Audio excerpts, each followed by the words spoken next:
Innovate. Enable.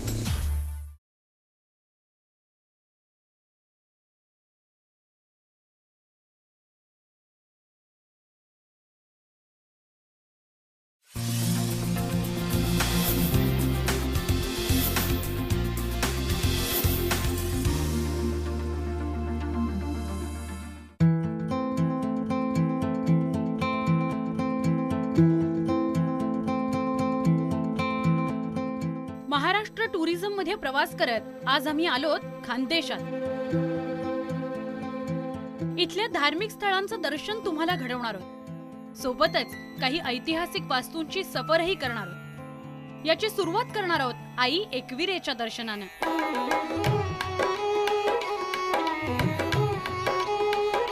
Panjhra नदीच्या किनाऱ्यावर असलेलं आदिमाया एकविरा देवीचं हे पुरातन मंदिर.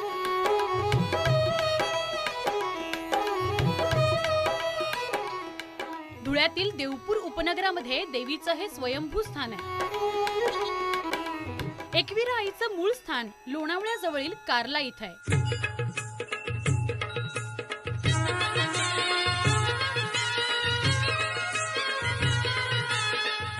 डोंगरावर राहून कोळ्यांवर कृपादृष्टी ठेवणारी आई, भक्तांच्या हाकेला धावणारी देवी असा एकविरेचा महिमा सांगितला जातो. विदर्भातील भक्तांसाठी अमरावतीत तर खानदेशातील आईच्या भक्तांसाठी धुळ्यात एकविरा देवीची उपपीठ आहेत.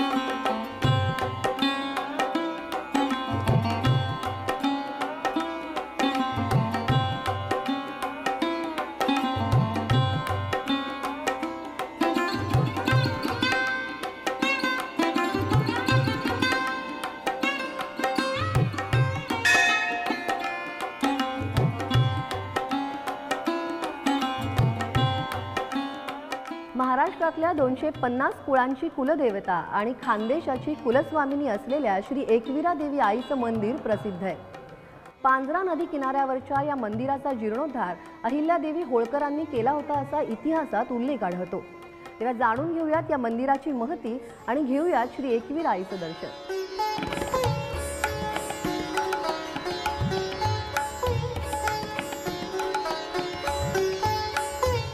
खानदेशातील 250 कुळांची ही कुलस्वामिनी.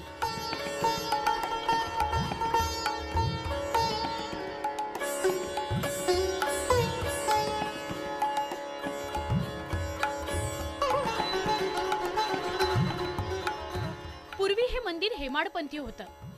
त्यानंतर पुण्यश्लोक अहिल्याबाई होळकर यांनी या मंदिराचा जीर्णोद्धार केला असा उल्लेख आढळतो. मंदिरावर सुबक नक्षीकाम दिसतं. मंदिराच्या प्रवेशद्वारावर अखंड दगडांमधून कोरलेले 2 विशालकाय हत्ती एकविरे चरणी आपलं स्वागत करतात. तर आत गाभाऱ्या बाहेरील महाद्वारावर चांदीचा पत्रा असून त्याला सोन्याचा मुलामा दिला गेलाय. त्यावरही कोरीव कलाकुसर दिसते. त्यात कात्यायनी, कालरात्री, महागौरी, संतोषी माता आणि सिद्धिदात्री देवींचं दर्शन होतं. देवीची मूर्ती स्वयंभू आहे. अष्टभुजा असलेल्या आई एकविरेच्या मूर्तीवर शेंदूर लेपन केलंय. पूर्वाभिमुख असलेली देवी पद्मासनावर आरूढ झाली आहे.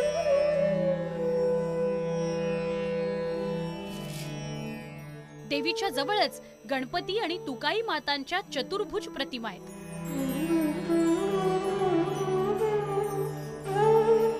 या मंदिरात पूजेसाठी स्त्रीला प्रथम मान दिला जातो. दर्शन सोहळ्यासाठी ह्या मंदिरात प्रथम सौभाग्यवती म्हणजे स्त्रीला, लक्ष्मीला मान दिलेला आहे. आणि पुरुषांना जर दर्शनासाठी गाभाऱ्यात जायचं असेल तर त्यांना सोवळं नेसून आणि सोवळं परिधान केल्याशिवाय आतमध्ये प्रवेश नसतो. त्या ठिकाणी आई भगवतीच्या समोर श्रीयंत्र आहे. या श्रीयंत्रावर महिलांकडनं पूजा केली जाते. संपूर्ण पूजेसाठी महिला आणि पुरुष हे ज्यावेळेला पूजेला बसतात, कुठलीही पूजा करत असताना महिला ही पुरुषांच्या हाताला हात लावते, नंतर पूजा करते. पण श्रीयंत्रावर कुंकुम मार्जन करत असताना श्री कुंकुम मार्जन करते आणि तिच्या हाताला हात पुरुष लावतो. ही परंपरा या ठिकाणी आहे.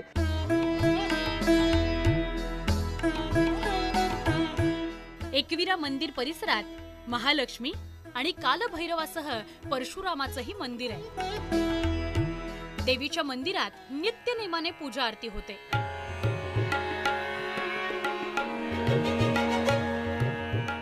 खानदेशासह राज्यभरातून येणारे देवीचे भाविक, अखंडपणे चालणाऱ्या आरत्या यामुळे मंदिर परिसर भक्तिमय वातावरणात अक्षरशः न्हाऊन निघतो.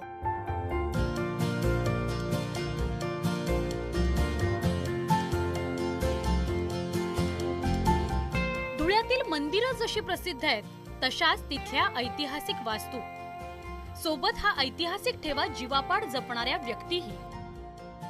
खानदेश किंवा धुळं म्हटलं की इतिहासाचार्य विका राजवाडे यांचं नाव सुद्धा ओघानं येतं, ते त्यांच्या कार्यामुळे.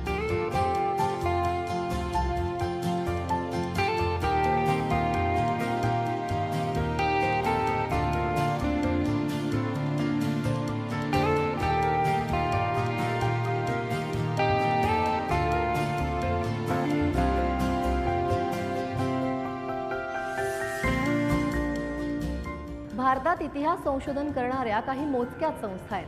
त्यातलंच राजवाडे संशोधन मंडळ हे महत्त्वपूर्ण आहे. या ठिकाणी 4थ्या आणि 5व्या शतकातली नाणी, शिलालेख, ताम्रपट अशा एक ना अनेक गोष्टींचा खजिना आहे. या संशोधन मंडळाची गणना वस्तू संग्रहालयात सुद्धा केली जाते. चला तर मग हे वस्तू संग्रहालय पाहूया.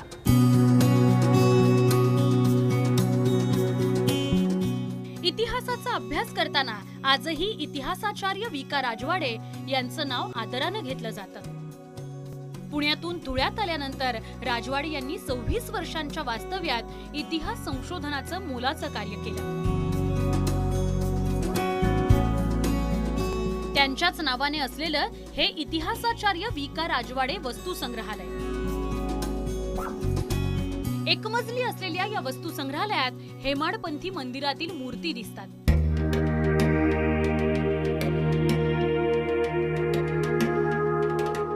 सोळाव्या शतकातली गायत्री देवीची मूर्ती असो किंवा रथावर आरूढ झालेले शनिदेव. लहान मोठ्या तोफाही या वस्तू संग्रहालयामध्ये पाहायला मिळतात.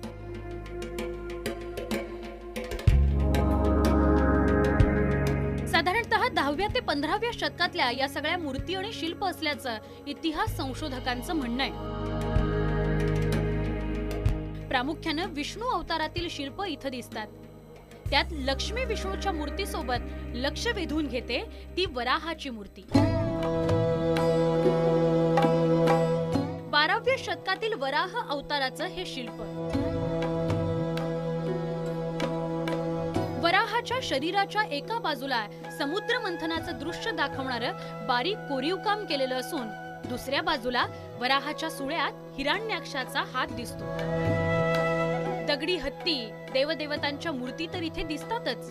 12व्या शतकातील नादमधुर मूर्तीही इथे पाहायला मिळतात.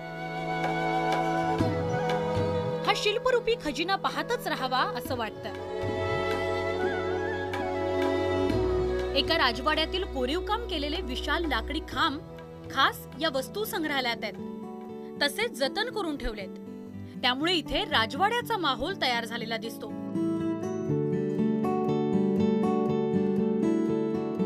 ब्राह्मी आणि मोडी लिपीतली ताम्रपत्र या वस्तू संग्रहालयानं जपून ठेवली आहेत. सोबत दिसतात पेशवा आणि मुघलकालीन फरमान. मुमताज महलनी काढलेलं उर्दू मधलं फरमान. बाळाजी विश्वनाथ, शाहू महाराजांची पत्र असा अनमोल खजिनाच इथं पाहायला मिळतो. जुनी नाणी, देशविदेशातील नोटा, तांब्या पितळ्याची भांडी आणि जुन्या काळातील कॅमेरे अशा एक ना अनेक गोष्टी इथं जपून ठेवलेल्या आहेत. हा इतिहास, हा वारसा जतन करण्याचं काम आज राजवाडे वस्तू संग्रहालयासारख्या संस्था अगदी तळमळीनं करतायत. एकविरा आईचं दर्शन झालं, राजवाडे वस्तू संग्रहालयातल्या वस्तूंचा खजिना पाहिला. ही धुळे पर्यटनाची सफर अशीच सुरू राहणार आहे. पण वेळ झाली एका छोट्याशा ब्रेकची. तुम्ही पहा फक्त IBN लोकमत.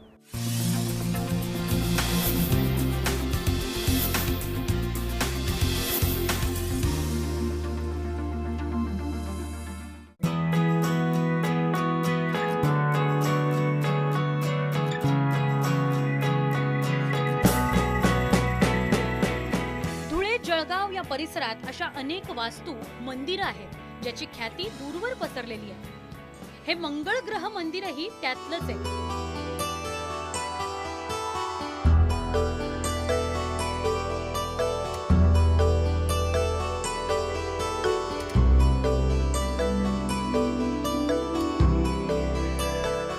नवग्रहांपैकी एक ग्रह म्हणजेच मंगळ ग्रह. नवग्रहांची अनेक मंदिर आपल्याला बघायला मिळतात. मात्र मंगळ ग्रहाचं मंदिर भारतात दोनच ठिकाणी आहे. एक म्हणजे कलकत्ता आणि दुसरं म्हणजे जळगाव जिल्ह्यातलं अंमळनेर. मला सुद्धा उत्सुकता लागली आहे या मंदिरात दर्शन घेण्याची. चला तर मग दर्शनाला जाऊया.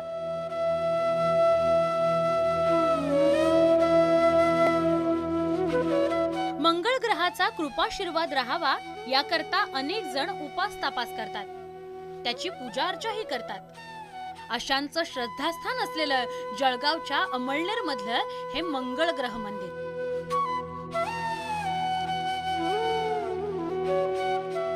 अतिप्राचीन असं हे मंदिर.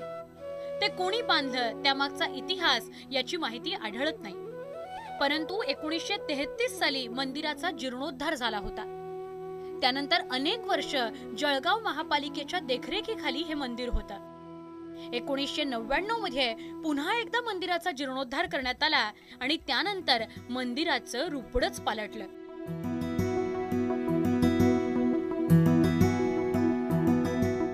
मंदिराचा परिसर वृक्षवेलींनी बहरलेला आहे. अत्यंत स्वच्छ, एकूणच प्रसन्न करणारं असंच वातावरण.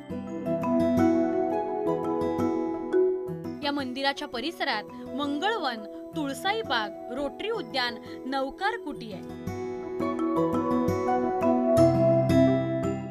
अंगावर पाण्याचे थंड तुषार उडवणारा सुंदर कारंजाही दिसतो. जीर्णोद्धारानंतर या प्राचीन मंदिराची सुंदरता नव्यानं समोर आली आहे.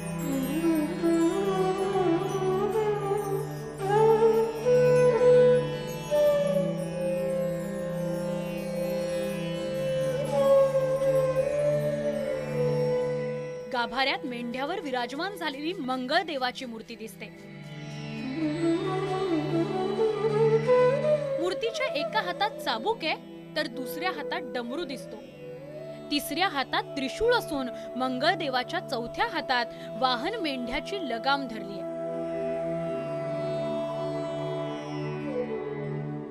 ही मानवरूपी मूर्ती पाहून मन प्रसन्न होतं.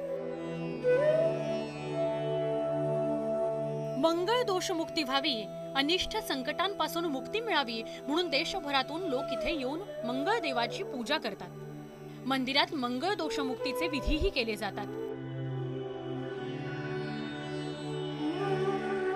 मंगळ हा सुरक्षेचा देव म्हणून नावारूपाला आहे. मंगळदेव हे भूमिपुत्र म्हणून देखील ओळखले जातात. त्यामुळे शेती, माती आणि रेती याच्याशी संबंधित लोक इथे येऊन आवर्जून पूजा करतात. अंमळनेरच्या या श्री मंगळ ग्रह मंदिराप्रमाणे एरंडोल मधलं पद्मालय गणेश मंदिर प्रसिद्ध आहे. जळगाव जिल्ह्यातील एरंडोल पासून अवघ्या 5 किलोमीटर अंतरावर असलेल्या पद्मालय गावातलं हे गणेश मंदिर.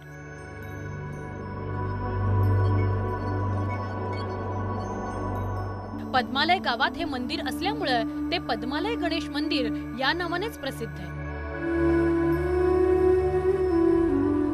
पद्मपुष्पांचं आलय म्हणून ओळख असलेलं हे गणेशाचं मंदिर अर्धशक्तिपीठ म्हणून प्रसिद्ध आहे. एका सिंहासनावर तुम्ही कधी 2 गणपतीच्या मूर्ती पाहिल्यात? नाही ना? पण याच ठिकाणी एकाच सिंहासनावर आपल्याला गणपतीच्या 2 मूर्ती पाहायला मिळतात. एक म्हणजे आमोद आणि दुसरा म्हणजे प्रमोद. एक डाव्या सोंडेचा आणि एक उजव्या सोंडेचा. अनेक भाविकांचं हे स्थान म्हणजे श्रद्धास्थान आहे. हिरव्यागार नैसर्गिक वातावरणात एका डोंगराच्या माथ्यावर गणेशाचं हे मंदिर दिसतं. देशभरात गणपतीची जी 2.5 पीठ आहेत त्यातलंच पद्मालय गणेश मंदिर हे अर्धपीठ. प्राचीन असलेल्या या पद्मालय गणेश मंदिराचा जीर्णोद्धार 1912 मध्ये सद्गुरू गोविंद महाराजांनी केला होता. त्यासाठी दगडांचा वापर करण्यात आलाय.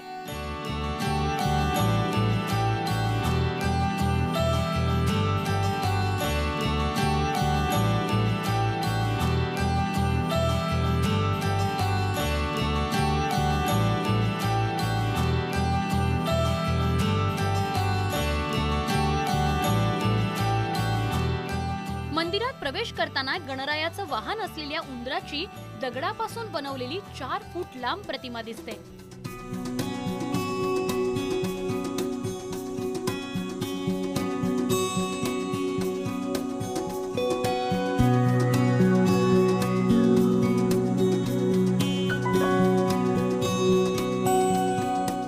गाभाऱ्यामध्ये गणेशाच्या 2 स्वयंभू मूर्ती आहेत. आमोद आणि प्रमोद अशी त्यांची नावं. यातील आमोद गणेश मूर्तीची सोंड डावीकडे वळली आहे, तर प्रमोद गणेश उजव्या सोंडेचा आहे. दोन्ही गणपतींसाठी चांदीचं सुबक सिंहासन असून दोन्ही मूर्तींच्या माथी चांदीचे मुकुट दिसतात.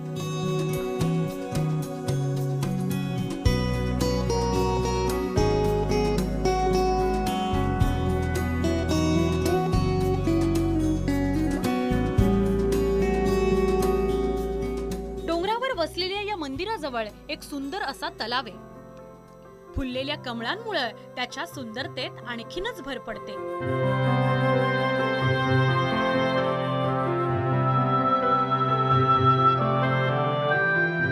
धुळ्यात अशी अनेक ठिकाणं आहेत ज्याची माहिती कुणाला फारशी नाही. महाराष्ट्र टुरिझम मध्ये अशाच ठिकाणांची माहितीही आपल्याला मिळणार आहे. खानदेशमधील तीर्थक्षेत्रांची यात्रा करताना बलसाने इथलं हेमाडपंथी बांधकाम असलेली अनेक मंदिरं दिसतात.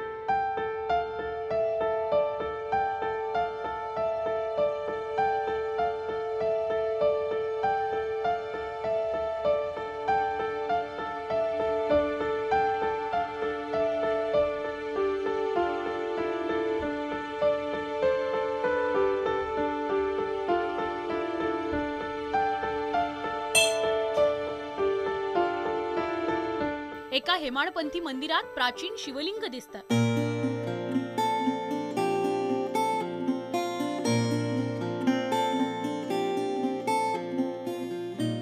आजही या मंदिरात नित्य नेमाने पूजा अर्चा केली जाते. तर आसपास भग्नावस्थेतील अनेक हेमाडपंथी मंदिरं दिसतात. बाहेरून या मंदिरांची हानी झाली असली तरी त्यांच्या गाभाऱ्यातील शिल्पकला अजूनही शाबूत आहे. ही मंदिरं म्हणजे लाख मोलाचा ठेवा ठरू शकतात. खानदेशातील या भक्तिमय वातावरणानं न्हावून निघाल्यानंतर आता आपण जाणार आहोत खानदेशातील ऐतिहासिक ठेवा पाहण्यासाठी, इतिहास जागवणारा गाळणा किल्ला पाहण्यासाठी. प्राचीन आणि दुर्मिळ मंगळ ग्रह आणि पद्मालय मंदिराचं दर्शन घेतल्यानंतर आता वेळ झाली एका छोट्याशा ब्रेकची. तुम्ही कुठेही जाऊ नका, पहा फक्त IBN लोकमत.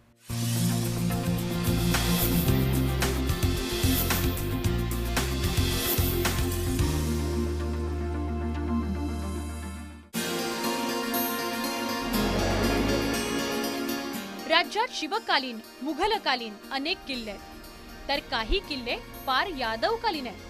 त्यातलाच हा गाळणा किल्ला. धुळ्यापासून जवळ असलेल्या गाळणा गावात हा किल्ला दिसतो. पार दुरून पाहिलं तर हा नुसता डोंगर वाटतो, पण आपण जसजसं जवळ येऊ तशी या डोंगराची सुंदरता वाढू लागते. चहूबाजूंनी असलेली भक्कम तटबंदी शेकडो वर्षांनंतरही ती शाबूत आहे.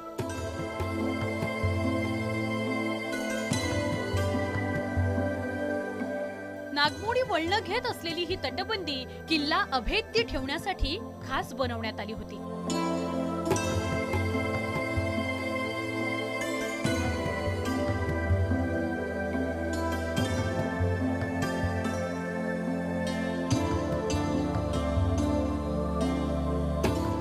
किल्ला यादवकालीन असला तरी नंतर किल्ल्यावर निजाम, मोगल, मराठे आणि त्यानंतर इंग्रजांची सत्ता होती.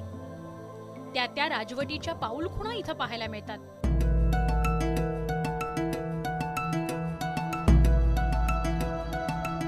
सुस्थितीत असलेल्या या किल्ल्याच्या तटबंदीवर प्रत्येक राजवटीतील खास नक्षीकाम दिसतं.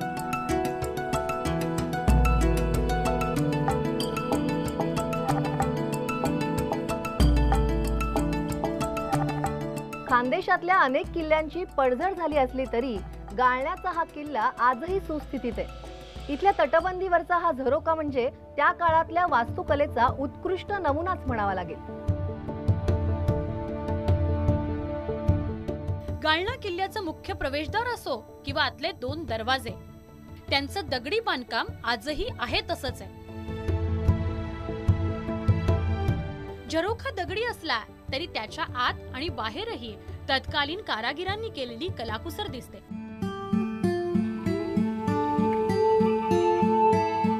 गाळणा किल्ल्यावरून पार दूरवरच्या प्रदेशावर लक्ष ठेवता यायचं. आजही आपण या किल्ल्यावर आलो की वरून आसपासचा परिसर स्पष्टपणे दिसतो.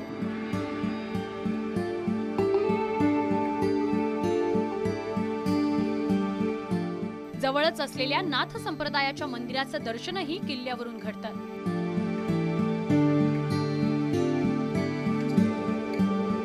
मुस्लिम राजांची सत्ता अनेक वर्ष असल्यामुळे या किल्ल्यावर एक दर्गाही दिसतो.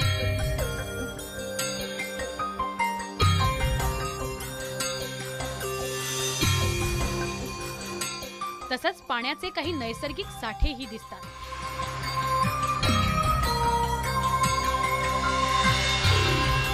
पुणे कोकण पट्ट्यातील गडकिल्ले प्रसिद्ध असल्यामुळे तिथे साहजिकच पर्यटकांचा ओढा जास्त दिसतो. परंतु खानदेशातील जुने आणि शेकडो वर्ष होऊनही सुस्थितीत असलेले किल्ले हे पर्यटक आणि इतिहासप्रेमींसाठी निश्चितच नवं डेस्टिनेशन ठरू शकतं. कदाचित अभ्यासातून या किल्ल्याची नवी माहिती समोर येऊ शकते.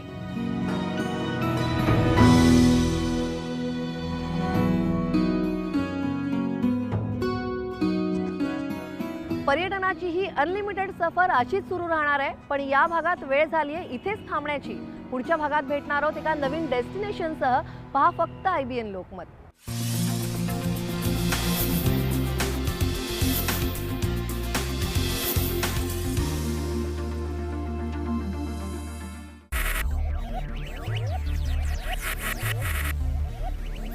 Focus. Ideate. Innovate. Enable.